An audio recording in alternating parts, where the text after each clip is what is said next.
Hello student. तो अगला और वर्क पढ़ते हैं डीएपी।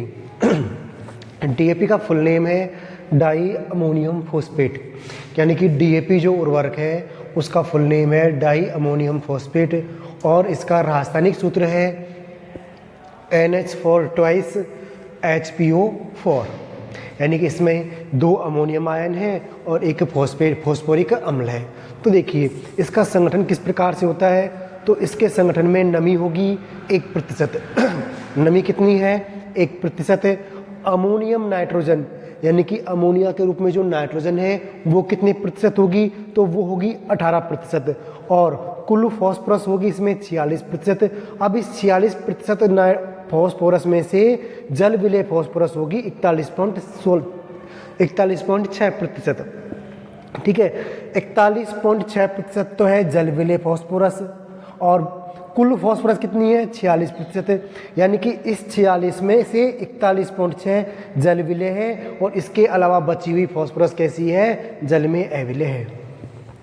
अब जो ये संगठन दिया गया है, ये संगठन यानी कि कोई भी कंपनी, कोई भी फार्मा कंपनी यदि डीएपी बनाएगी, डीएपी उर्वरक या खाद बनाएगी, तो वो इस संगठन का पालन करेगी। और ये संगठन किसके अनुसार बनाया गया है? तो ये संगठन अध्यादेश 1957 के अनुसार बनाया गया है। किसके अनुसार? अध्यादेश भारत सरकार द्वारा 1957 में एक अध्यादेश पारित किया गया था इन उर्वरकों का संगठन बनाने के लिए कि किस उर्वरक में कौन से पोषक तत्व की कितनी मात्रा होनी चाहिए। तो जो डीएपी उर्वरक है, उस डीएपी उर्वरक के लिए जो संगठन बनाया गया है अध्यादेश 1957 के अनुसार, वो संगठन है ये। ठीक है, तो जितनी भी कंपनियां हैं वो डीएपी खाद यदि बनाएंगी, आप डीएपी खाद का तो श्रीराम का लो या उत्तम का लो, आप कोई सी भी कंपनी का लो, सभी का संगठन एक समान आएगा। तो ये जो संगठन एक समान होगा वो अध्यादेश है 1957। अब जो 1957 का अध्यादेश है वो सभी खादों पर लागू होता है, यानी कि हमने जितने भी उर्वरक पढ़े हैं उन सभी उर्वरकों का जो संगठन है वो इस अध्यादेश के अनुसार ही है। तो यहाँ पर हमने लिखा है अध्यादेश 1957 के अनुसार ये संगठन है। और जो अध्यादेश 1957 है वो सभी खादों का संगठन प्रस्तावित है, यानी कि इसमें प्रस्तावित किया गया कि जितने भी उर्वरक हैं, जितने भी खाद हैं, उनका संगठन क्या होना चाहिए। तो उन सभी का संगठन इसके अनुसार होना चाहिए। अब आगे देखते हैं कि इसे किस प्रकार से बनाया जाता है।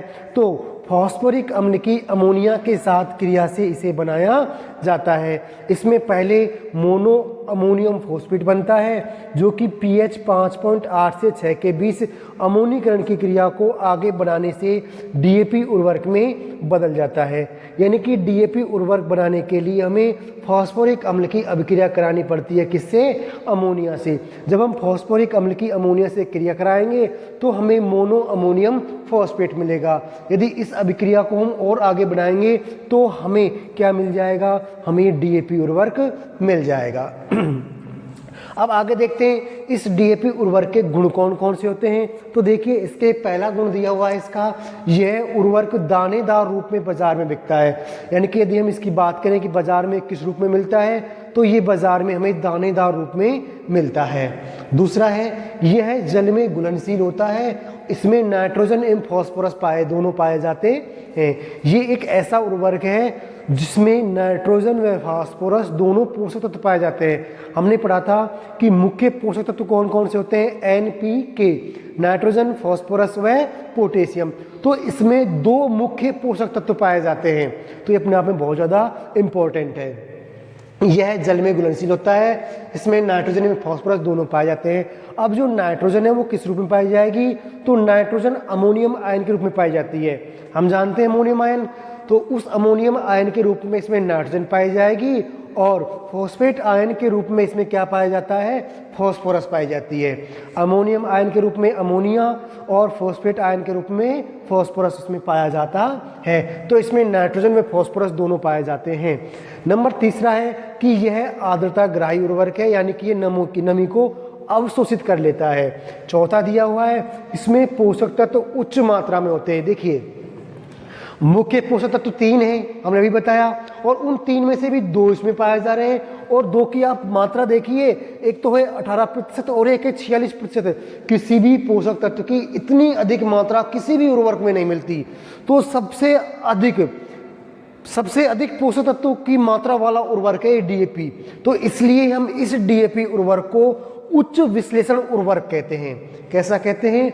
उच्च विश्लेषण उर्वरक। इंपॉर्टेंट है अपने आप में। उच्च विश्लेषण उर्वरक क्यों कहते हैं? क्योंकि इसमें जो पोषक तत्व पाए जाते हैं वो अधिक मात्रा में पाए जाते हैं या फिर उच्च मात्रा में होते हैं, इसलिए इसे उच्च विश्लेषण उर्वरक कहते हैं। तो ये तो हो गया हमारा डीएपी के बारे में संगठन और उसके गुण। अब देखते हैं इसकी मृदा में अभिक्रिया और इसकी फसलों पर इसका क्या प्रभाव पड़ता है।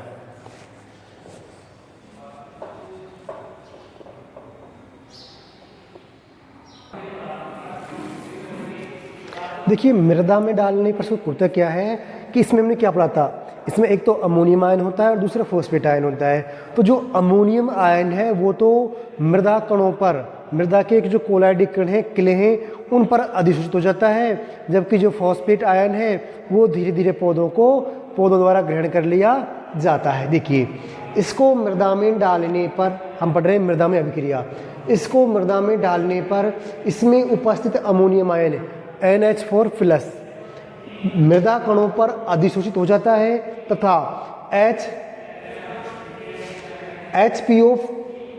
HPO4- धीरे धीरे घुलकर पौधों को प्राप्त होता है। अब दूसरा है कि मृदा में इस उर्वरक का प्रभाव अम्लीय होता है। आपको याद रखना है कि डीएपी उर्वरक का मृदा में प्रभाव कैसा होता है, तो डीएपी उर्वरक का मृदा में प्रभाव अम्लीय होता है। हालांकि प्रारंभ में इसकी प्रतिक्रिया अमोनियम की वजह से क्षारीय होती है। ये बात भी आपको साथ साथ ध्यान रखनी है। यह नम एवं शुष्क दोनों प्रकार की मृदाओं में लाभदायक उर्वरक है। यानी ये एक ऐसा उर्वरक है जिसका प्रयोग हम नम एवं शुष्क दोनों प्रकार की मृदाओं में कर सकते हैं। दानेदार होने की वजह से इसका प्रयोग करना आसान है। ये दानेदार होता है इसलिए इसका प्रयोग आसान है। अगला है हल्की, मध्यम तथा भारी मृदा। हमने मृदाएं पढ़ी थी 3 प्रकार की, हल्की मृदा, मध्यम मृदा तथा भारी मृदा। तो तीनों प्रकार की मृदाओं में इस उर्वरक का प्रयोग कुशल साथे किया जा सकता है। अब आइए आगे देखते हैं। आगे दिया हुआ है फसलों पर प्रभाव। तो हम इसके फसलों की प्रभाव की बात करें तो सबसे पहली बात तो ये आती है कि इसमें नाइट्रोजन एवं फास्फोरस दोनों के दोनों पोषक तत्व पाए जा रहे हैं। इसलिए इस उर्वरक का प्रयोग किसान सर्वाधिक मात्रा में करते हैं। क्यों करते हैं?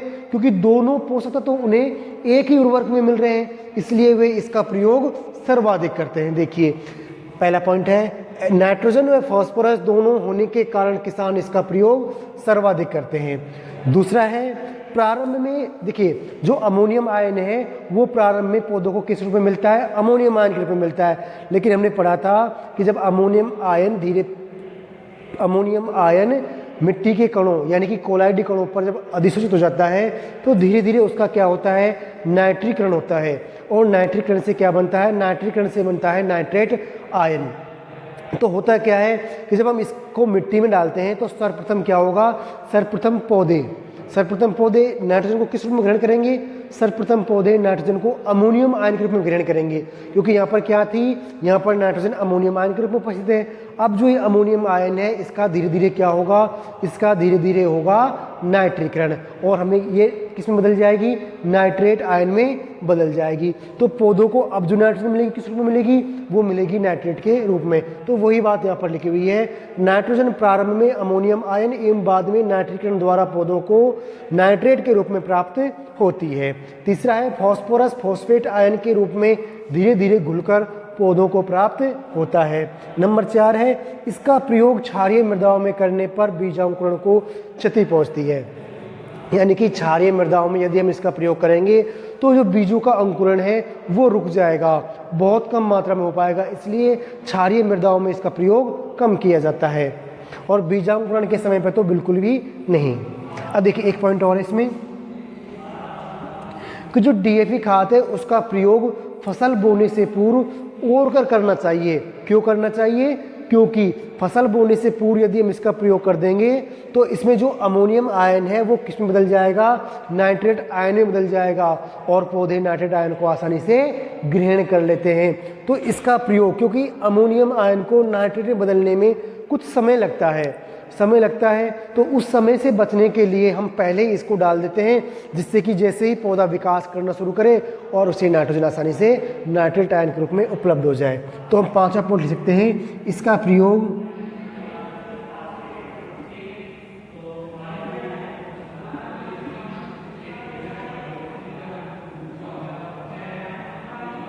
फसल बुवाई पूर्व और करना चाहिए।